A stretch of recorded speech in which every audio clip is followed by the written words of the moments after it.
এবার লক্ষ্মী পুজোতে ওর বাবা অনেক হেল্প করে দিয়েছিল। শাশুড়ি মা বেঁচে থাকতে এসব ওর বাবাকে কিছুই দেখতে হতো না, আমরা দুজনেই করে নিতাম। কিন্তু তারা চলে যাওয়ার পরে পুপুন মানে আমার ছোটটা এসব কাজে অনেক হেল্প করে দেয়।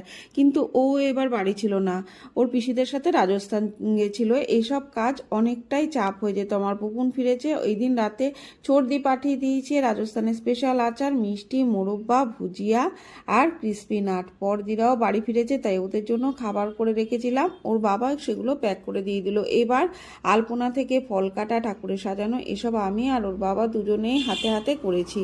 আর পুপুন আসার আগেই সব কিছু গোছানো হয়ে গেছিল। তবে ও আসার পরেই পুজোটা হয়েছে। পূর্ণিমা রেখেছিল প্রায় রাত 8টার সময়, তাই পুজোটা একটু রাতেই হয়েছে।